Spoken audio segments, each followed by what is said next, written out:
Salut! Alors on se retrouve pour la deuxième et dernière partie du vlog de Pau.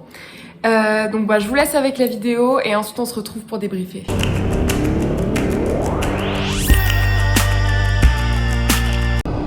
Coucou! Alors on est le jour J, il est 7h. Je suis partie un peu à la bourre mais c'est pas grave. Et là c'est parti, j'y vais, je suis ultra stressée en vrai. J'ai un peu la flemme d'y aller mais ça va le faire. Regardez comme c'est grave beau derrière moi, la luminosité. Je sais pas si on voit bien parce que j'ai un peu bien, mais c'est grave beau.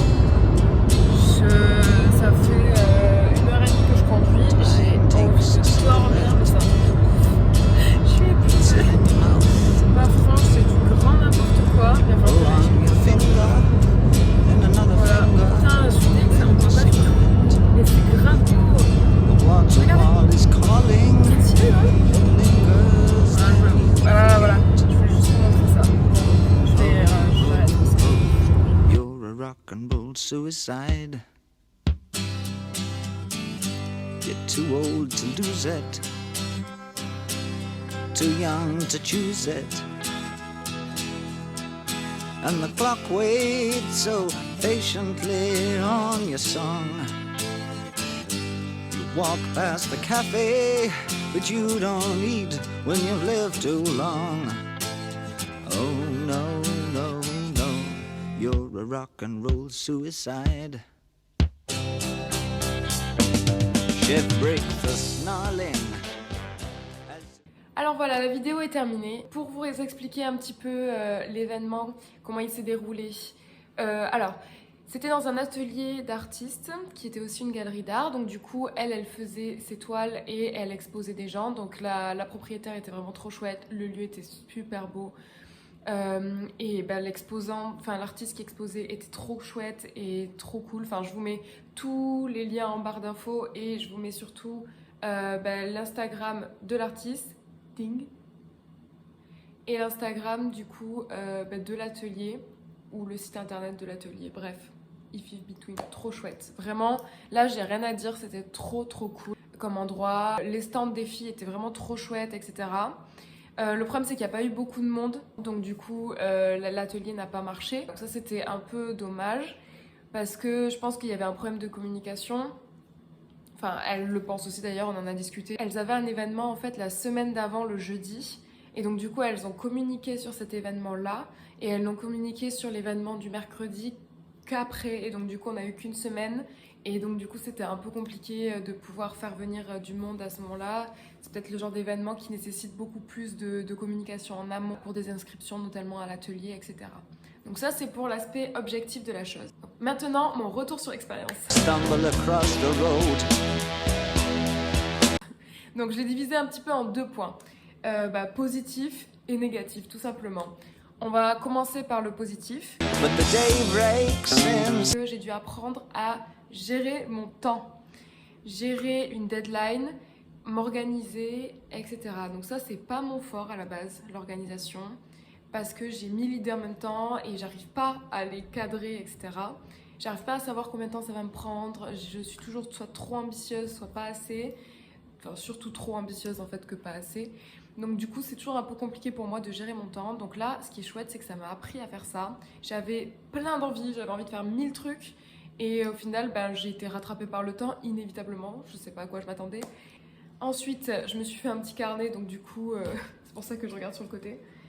Ah oui, donc du coup le fait d'avoir une deadline aussi ça m'a permis un peu de repousser et d'empêcher, c'est marrant de dire repousser pour ce mot que je vais dire, mais ma procrastination, parce que je suis quelqu'un qui procrastine beaucoup, qui remet donc du coup à demain, et qui me dit à chaque fois, bon ok, je ferai ça plus tard, je ferai ci, je ferai ça, et je ne le fais pas. Et ça, c'est un gros problème. Donc du coup, ce qui est chouette, c'est que le fait d'avoir des deadlines, ça m'a poussé à faire des choses et à ne pas remettre à demain et à être obligée de les faire parce que sinon c'était juste pas fait, et ce que j'ai remis à demain, et je l'ai pas fait, et donc du coup c'est vraiment dommage.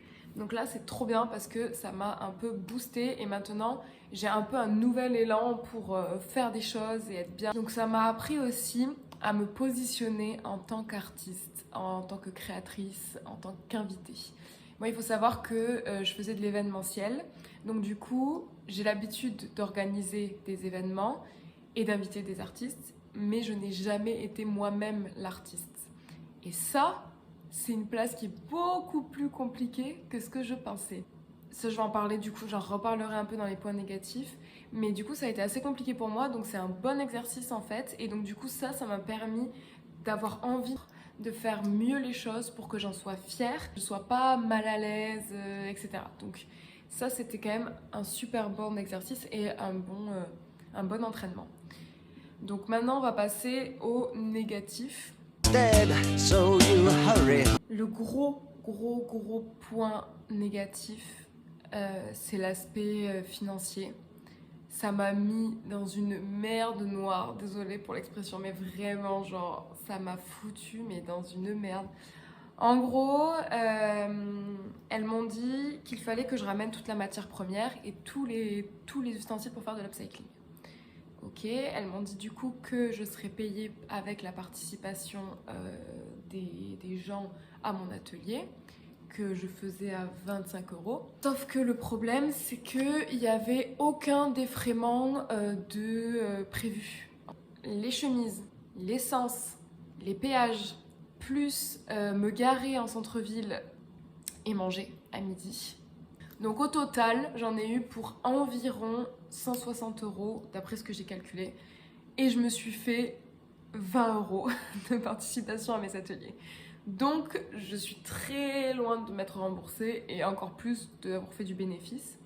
Et ça, en fait, je peux pas me le permettre. C'est pas genre, oh là là, Chloé la Queen, elle a besoin, elle vient pas pour rien et tout. C'est juste que Chloé, la petite merde, si elle perd 160 € comme ça, elle bouffe pas en fait.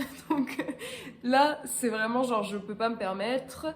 Je suis encore dans la merde, en train d'essayer de rattraper ce problème-là. Donc maintenant, ce que je vais faire, c'est que si on m'invite quelque part, je vais demander au moins un défraiement qui couvrirait le parking, la bouffe, le péage. Et peut-être, si c'est possible, une partie de l'essence, parce que vraiment, genre, ça me met dans le rouge de chez rouge, dans le noir même. Enfin, bref. Et comme, je sais pas si vous vous souvenez du coup dans l'autre vlog, j'étais déjà bien dans la merde financièrement. Donc du coup, ça m'a pas aidé. Et au contraire, ça m'a genre plongé la tête la première dans le néant, dans les problèmes d'adultes. Le point négatif aussi, ça c'est des problèmes du coup à mon échelle. Enfin, relatif à moi plutôt, ça a été que j'ai pas osé faire de la pub. Donc là, ça revient un petit peu avec le fait de se positionner en tant qu'artiste, d'être fière de ses œuvres. Donc du coup, le troisième point, c'était le manque de confiance en moi. Donc voilà, c'est ça. Le manque de confiance en moi, en fait, il m'a empêché de faire beaucoup de pubs sur les réseaux sociaux, d'avoir même limite envie que des gens viennent à mon atelier parce que j'avais peur de présenter l'atelier, que j'avais peur que ce soit nul et qu'ils aiment pas et que j'ai oublié des trucs et tout. Donc là, ça a été un peu compliqué à ce niveau-là. Le fait de ne pas oser faire de la pub, ça m'a du coup pénalisée et ça a fait que peut-être moins de monde soit venu. Bon, après à Pau, j'avoue, j'ai pas une communauté incroyable à Pau, donc du coup, je pense pas que ça ait changé beaucoup de choses. Mais quand même, ça n'a pas aidé.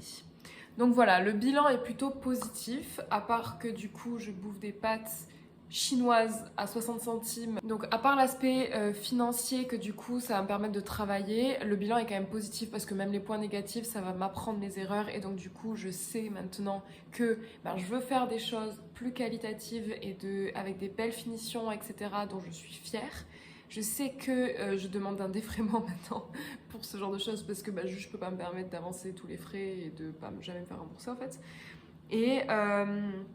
Et ça va m'apprendre du coup à gérer mon temps, mon positionnement, etc. Donc tout ça, ça a été quand même une expérience qui est hyper positive. Je remercie beaucoup les filles de m'avoir invitée et de m'avoir permis du coup de vivre cette expérience. Je vous mets du coup toujours en barre d'infos leur compte Instagram avec leurs liens, etc. Et voilà. Et nous, on se retrouve pour la semaine prochaine pour une nouvelle vidéo. J'espère que je vais réussir à être régulière, mais il n'y a pas de souci. Je pense que je suis bien partie là, je suis sur bon élan.